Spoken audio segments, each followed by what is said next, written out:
itu sudah banyak kita lakukan. Mulai dari yang penerapan 3S itu sudah merupakan budaya positif kita.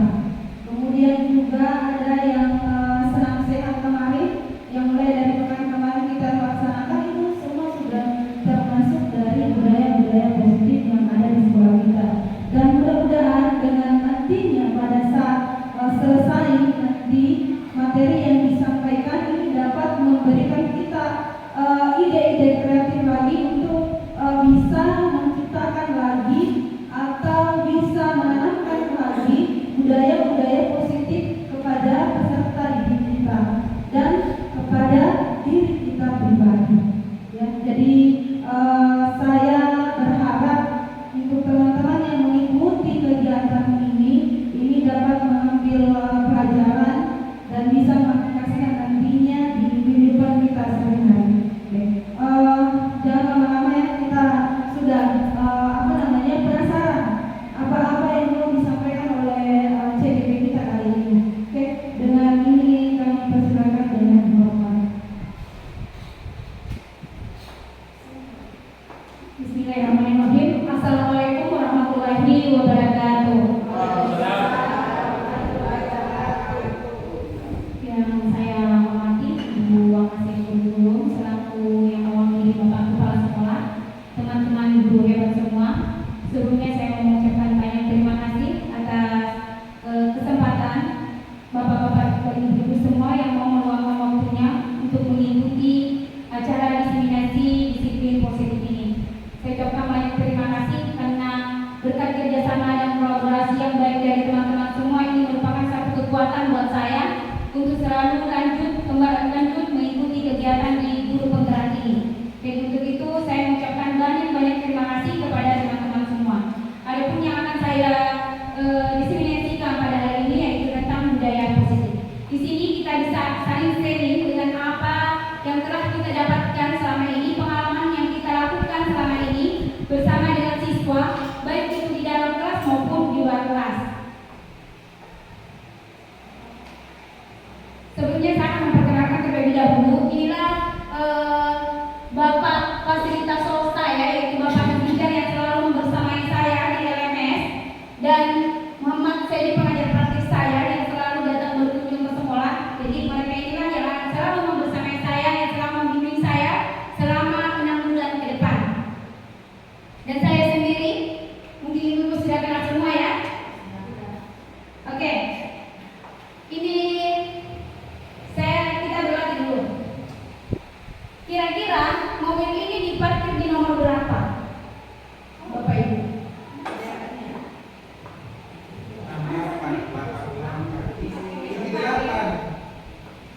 Nomor berapa Pak? 78. 78. Yang lain? 89. Oke, Pak Sapri di 89, Pak Arfa 78. Yang perempuannya? 58. Mungkin 58. Jangan tertempuhnya Ibu ya, karena ini sudah terparkir ya. Pak Ramli mungkin ada pendapatnya? 48. 48. Oke.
itu kan dilihat dari atas ya. Dari depan Pak, dari depan. Maksudnya kalau dari atas ini kan depannya. Kalau dari atas ceritanya pakai drone, begini. Tapi kalau pas di depannya ini begini, 87. 86 ya. Ya, Pak, ya. Oke, lanjut ya. Nah,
budaya positif dan penerapannya di kelas atau di sekolah. Adapun kajian materi, yaitu ada beberapa. Yang pertama, paradigma perubahan, kemudian belajar disiplin positif, motivasi perilaku manusia, kebutuhan dasar manusia, dan kebutuhan posisi kontrol restitusi, keyakinan kelas, dan segitiga restitusi. Oke. Yang pertama adalah paradigma perubahan. Sini. Jadi Bapak Ibu, paradigma perubahan itu bahwa sesungguhnya yang bisa mengontrol diri kita itu adalah diri kita sendiri, bukan orang lain. Begitupun dengan murid kita, Bapak Ibu. Sebenarnya kita itu tidak bisa mengontrol mereka, tetapi mereka sendiri yang mengontrol dirinya. Bisa nggak Bapak Ibu? Coba Bapak Ibu perhatikan. Ini paradigma perubahan kegiatan kepalan tangan. Ini, coba diperhatikan. Ada A dan B. Anda dan teman Anda sobeklah secari kertas kecil, gitu. Tuliskan benda atau sesuatu yang sangat berharga untuk Anda. Letakkan di salah satu tangan Anda dan genggam benda tersebut dengan segala daya. Buatlah sebuah kepalan. Teman Anda akan mencoba dengan sekuat tenaga dengan berbagai cara untuk meminta Anda memberikan benda tersebut. B bisa membujuk, mengancam, menghardik, merayu, menyuap, apa saja agar dapat membuka kepalan tangan Anda. Apa yang terjadi? Bagaimana Bapak Ibu? Kalau ada yang seperti ini, ada teman Bapak Ibu ini, kira-kira Bapak Ibu mau membuka atau tidak? Tidak. Ibu berapa apa? Tidak. Karena ini adalah sesuatu yang berharga bagi saya. Sesuatu yang berharga buat Ibu semua. Yang lain? Yang lain silakan. Kira-kira kalau kita memiliki sesuatu yang menurut kita sangat berharga, tetapi teman kita berharap sesuatu, dia sangat mengharapkan sesuatu yang kita pegang. Apa tetap kuku atau mau berbagi? Gimana? Baik-baik.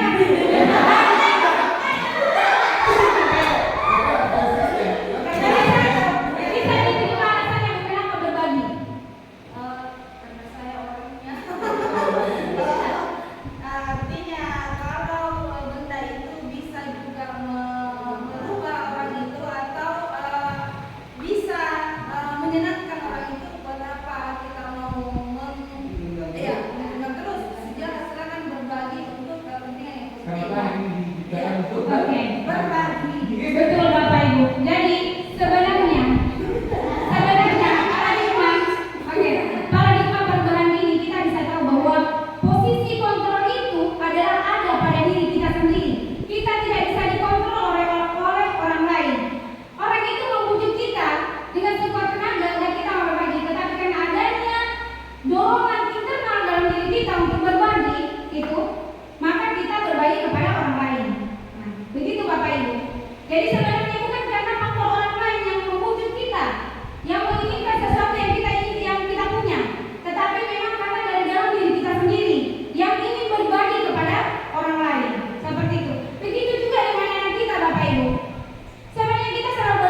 lanjut.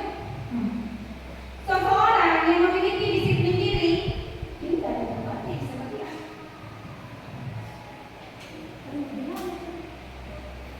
Tidak ada sih.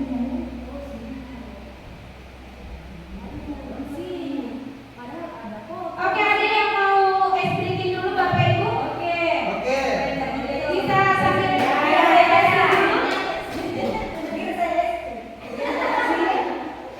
order yang ini dulu sebelum lanjut ke materi berikutnya.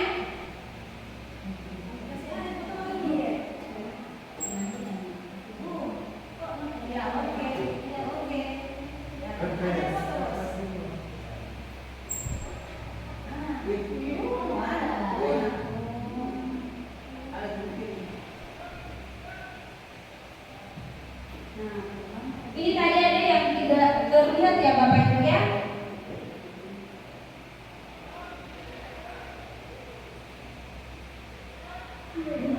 Mana tadi Bisma itu tadi kalau Bisma tadi.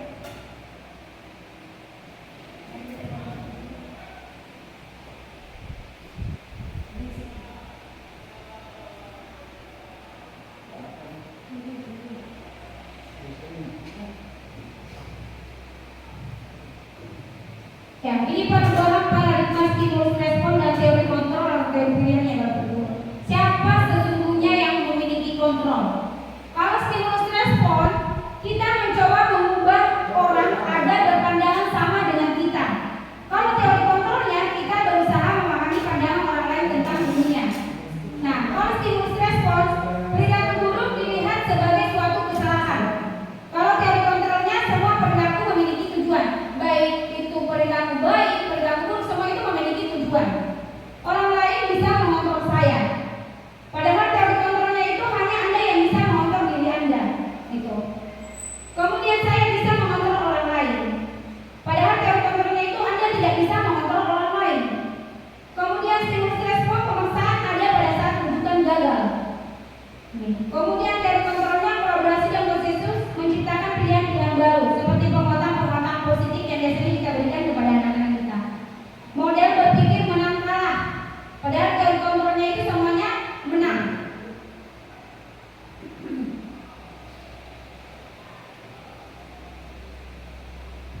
Di sini tadi ya Bapak Ibu ya, seseorang yang memiliki disiplin diri berarti mereka bisa bertanggung jawab terhadap apa yang dilakukan karena mereka mendasarkan tindakan pada nilai-nilai kebajikan universal. Seperti itu. Lanjut, motivasi perilaku. Nah, di sini Bapak Ibu. Motivasi perilaku manusia untuk menghindari ketidaknyamanan hukuman. Ini termasuk motivasi internal Bapak Ibu. Motivasi internal yang biasanya kita terapkan kepada anak-anak. Rajin datang ke sekolah, masuk tepat waktu, anak-anak masuk tepat waktu, anak-anak menggunakan pakaiannya sesuai dengan aturan, anak-anak mengerjakan tugas sesuai dengan aturan. Itu semua adalah motivasi eksternal dari kita semua Bapak Ibu. Apa tujuannya? Kita tidak tahu tujuannya itu apa. Jangan sampai tujuannya itu hanya untuk menghindari hukuman dari kita Bapak Ibu.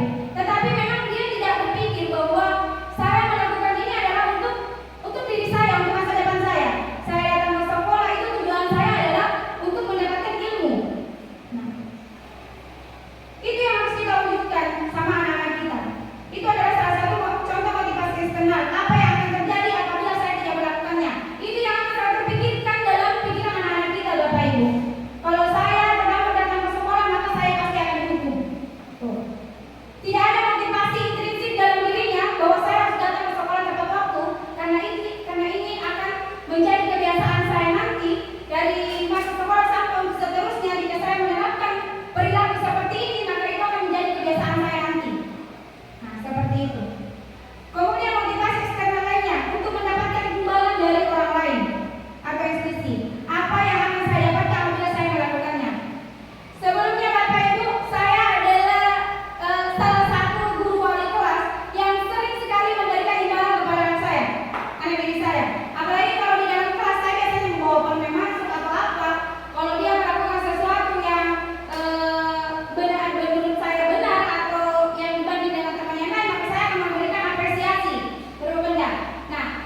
Dorongannya eksternal, dan akan ada faktor ketergantungan. Beberapa dampak dari pemberian penghargaan yang pertama, pengaruh jangka pendek dan jangka panjang.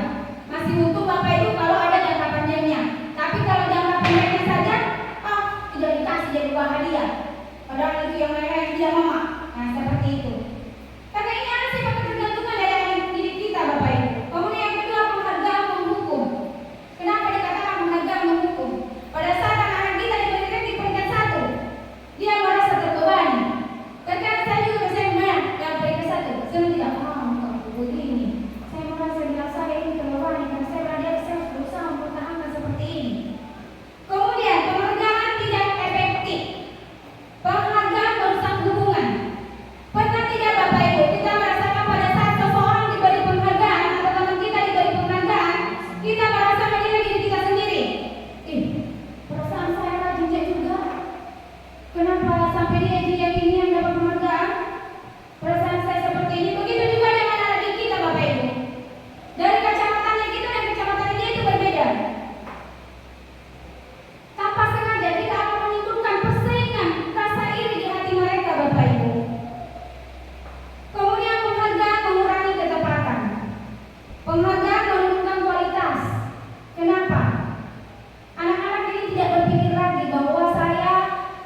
ya Bapak Ibu. Kemudian pada saat kamu mengutipkan kertas yang berserakan di lantai, nah pada saat kita masuk di kelas Bapak Ibu ada kertas berserakan, dia langsung ambil, kemudian dia simpan saja, kita bisa langsung puji Bapak Ibu. Terima kasih. Itu berarti dia punya rasa tanggung jawab untuk menjaga kebersihan kelas. Pujian-pujian kecil saja seperti itu Bapak Ibu, itu sudah sangat luar biasa sebenarnya buat mereka. Meski tidak diberi embel-embel hadiah atau apa. Lanjut, perbedaan hukuman dan konsekuensi. Nah, hukuman itu adalah sesuatu yang menyakitkan harus terjadi. Kalau konsekuensi sesuatu harus terjadi. Kalau hukuman membuat anak sakit fisik maupun hati untuk jangka waktu yang lama.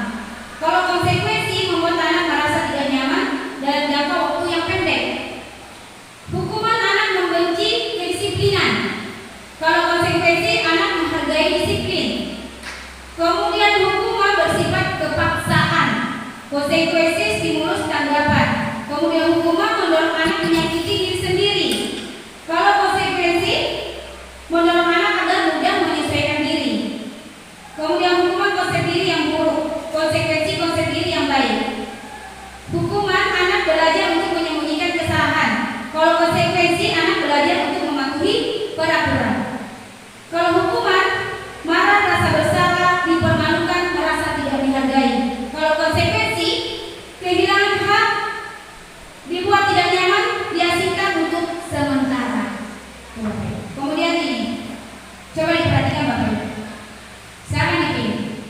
Mencatat 100 kali di dalam buku kalimat saya tidak akan terlambat lagi karena terlambat ke sekolah termasuk hukuman atau konsekuensi.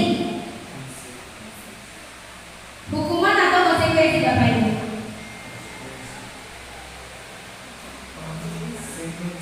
Konsekuensi.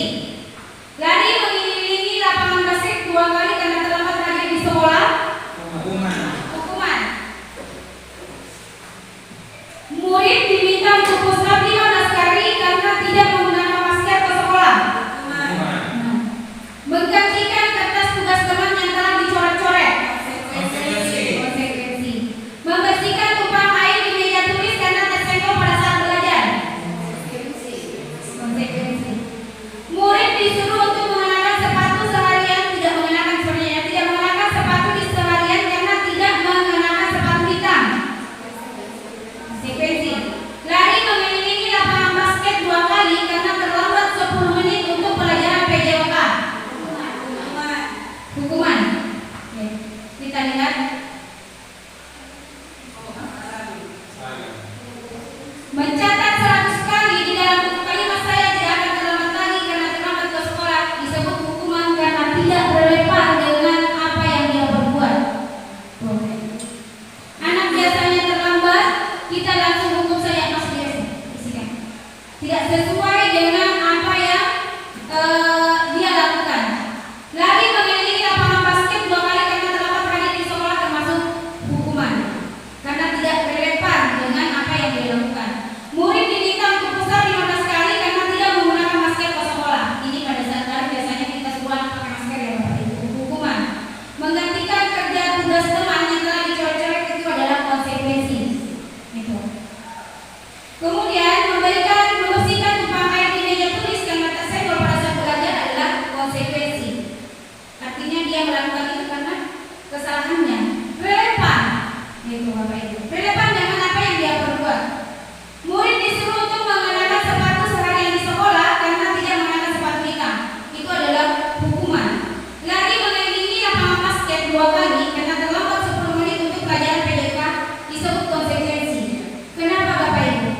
Biasanya kalau pelajaran olahraga itu ada pemanasannya. Nah, dia terlambat datang, otomatis tetap dia harus pemanasan. Makanya dia lari dari lapangan. Jadi itu tidak termasuk hukuman, tetapi konsekuensi karena dia terlambat datang. Jadi dia harus pemanasan sendiri. Nah, seperti itu Bapak Ibu.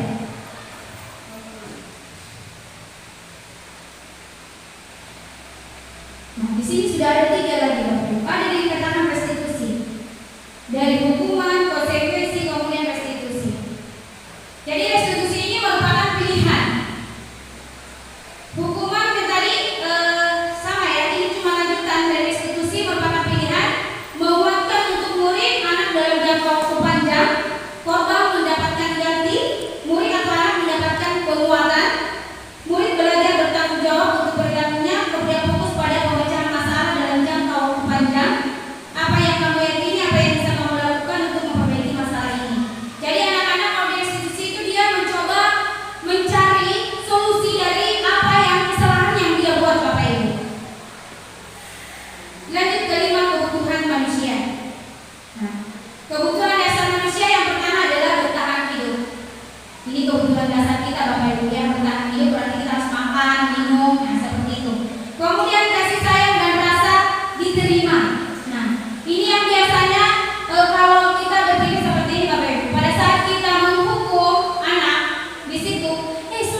itu.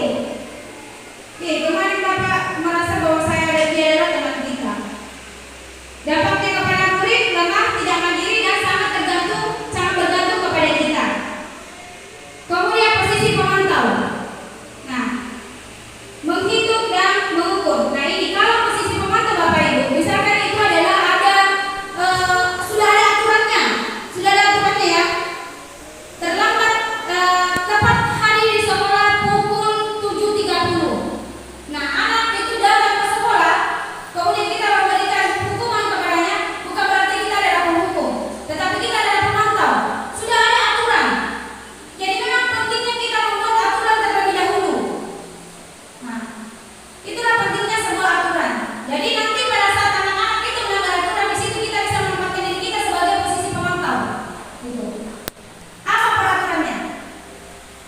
Pada saat anak-anak, kamu terlambat datang ke sekolah, kamu tahu apa aturannya? Oh iya itu, saya harus datang ke sekolah tepat waktu 7.30. Nah seperti itu.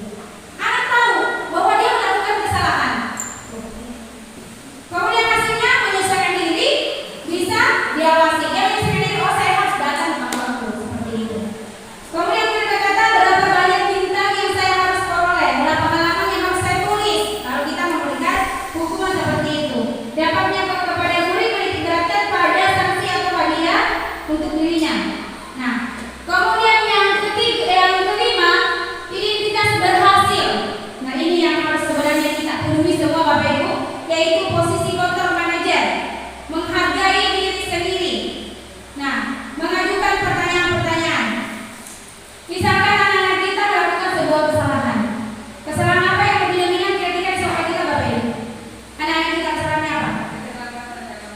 Keterlambatan. Nah, misalkan begini, kita tanya terlebih dahulu, kenapa dia bisa terlambat? Apa yang kita lakukan? Kenapa kita terlambat seperti itu? Kemudian tidak langsung, kalau terlambat, ngomong sama.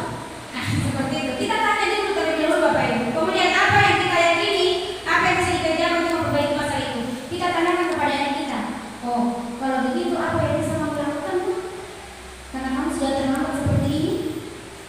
Menguatkan pribadi, murid meletakkan dirinya sebagai individu yang positif dalam dunia berkualitas. Bagaimana caranya saya bisa memperbaiki kesalahan? Kemudian mengevaluasi diri, bagaimana cara memperbaiki diri. Saya cepat-cepat saja dulu Bapak Ibu ya. Keyakinan kelas. Nah, ini lanjut keyakinan kelas. Pentingnya Bapak Ibu kita, terutama yang wali kelas ya, kita membuat keyakinan kelas. Kenapa harus keyakinan kelas? Kenapa bukan peraturan kelas? Gitu.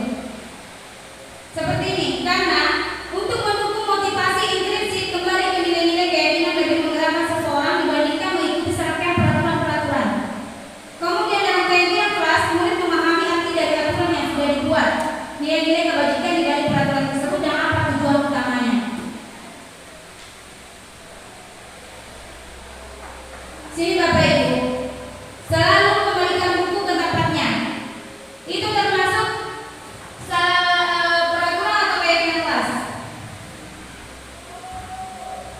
Dilarang mengganggu orang lain, hadir di sekolah 15 menit sebelum pelajaran dimulai. Nah, di sini keyakinan kelasnya selalu kembalikan buku ke tempatnya, berarti ada rasa tanggung jawab. Keyakinan kelas itu tanggung jawab.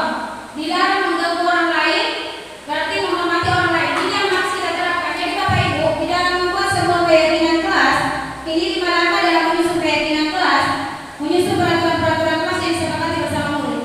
Kita tanyakan dulu Bapak Ibu kepada anak-anak kita,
Nah ini Bapak Ibu budaya positif.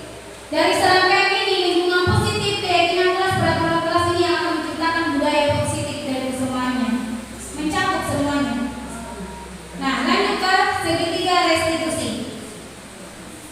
Apa itu restitusi? Adalah proses menciptakan kondisi bagi murid untuk memperbaiki kesalahan mereka sehingga mereka bisa kembali pada kelompok mereka dengan karakter yang lebih kuat. Ciri-ciri restitusi yaitu bukan untuk menebus kesalahan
tegas dan bijaksana.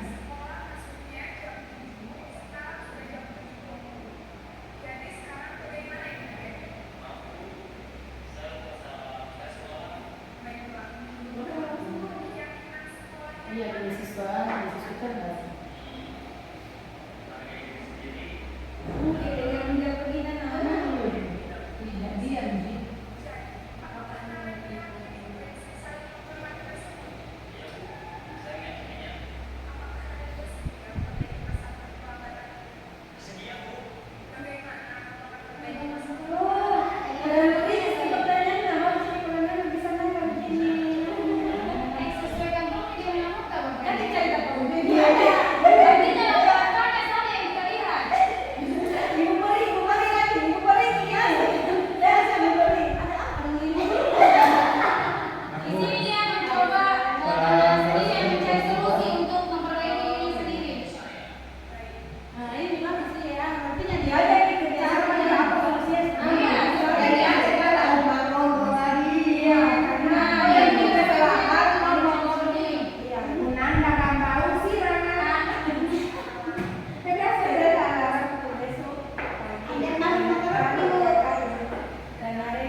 Bagaimana kita bertanya dulu apa kesalahan apa yang menyebabkan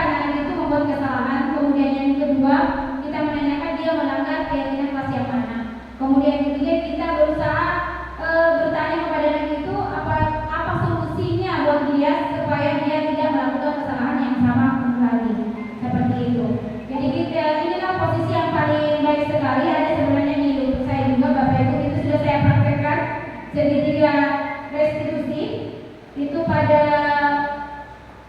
Salsabila dan Nina. Pada saat Salsabila itu salah menggunakan kostum ke sekolah, kita di sini ada kostum baju seragam ya, dia salah menggunakan baju seragam ke sekolah. Jadi saya panggil masuk ke ruangan saya tanyakan yang pertama itu yaitu yang tadi, nah berbuat salah itu adalah hal yang wajar, semua orang pernah berbuat kesalahan.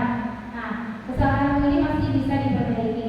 Jadi saya mau tahu kenapa bisa kamu memakai baju yang tidak sesuai dengan peraturan sekolah kita, seperti itu. Jadi dia menjelaskan alasannya bahwa bajunya itu basah karena kemarin memang pernah hujan ya Bapak Ibu, sampai besoknya dia tidak memakai seragam yang seharusnya sesuai dengan peraturan sekolah kita. Jadi saya memang betul-betul panggil ke dalam ruangan, kemudian saya melakukan posisi kontrol yang yang posisi kontrol sebagai manajer. Dan setelah itu saya tanya, setelah saya melakukan itu saya tanya bagaimana responnya. Alhamdulillah dia merasa dihargai Bapak Ibu, dan ibu saya merasa dihargai. Dengan kesalahan saya sendiri ini, saya merasa bahwa saya memang harus memperbaiki diri saya. Nah, untuk itu berarti saya harus dia tahu bagaimana solusinya agar dia bisa lebih mentaati aturan, yaitu kalau memang musim hujan dia harus antisipasi dirinya supaya dia bisa membawa mantel atau membawa payung. Nah seperti itu, agar besoknya akan sampai di rumah dia langsung cuci bajunya, keringkan supaya besok bisa dipakai lagi. Jadi dia merasa dihargai, dia merasa bahwa dia mendapatkan solusi sendiri. Jadi kesimpulannya Bapak Ibu, dalam upaya mendukung murid sesuai kekuatan modal potensi keunikan yang dimilikinya agar dapat mencapai keselamatan dan kebahagiaan yang setinggi-tingginya baik sebagai manusia maupun sebagai anggota masyarakat, perlu memaksimalkan nilai dan peran sebagai guru. Jadi inilah akhir dari diseminasi budaya positif pada hari ini. Terima kasih. Itulah tadi semuanya Bapak Ibu, tergantung dari Bapak Ibu semua yang mana yang bisa kita terapkan di sekolah kita. Yang pastinya kita memiliki tujuan yang sama, yaitu untuk kebaikan anak didik kita semua. Jadi terima kasih Bapak Ibu atas waktu luangnya semua. Saya ucapkan banyak terima kasih. Selanjutnya saya kembalikan kepada Ibu Wapasek.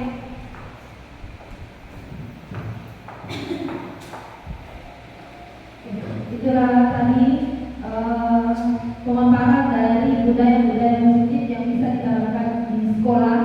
Jadi semua pandangan kita itu pasti berbeda-beda. Yang mana yang cocok silakan diterapkan, asal itu menjadi positif bagi kita dan anak didik kita. Mungkin itu yang perlu disampaikan. Terima kasih atas waktunya Bapak Ibu. Kita tunggu gebrakan berikutnya dari guru penggerak kita angkatan ke-8 Ibu Satriani. Terima kasih juga telah memberikan sharing-sharing ilmu yang luar biasa hari ini, bisa disampaikan menjadi pandangan bagi kita, pandangan baru, ilmu baru untuk kita bisa tanamkan ke anak didik kita dan diri kita sendiri. Sekian, wabillahi taufiq wal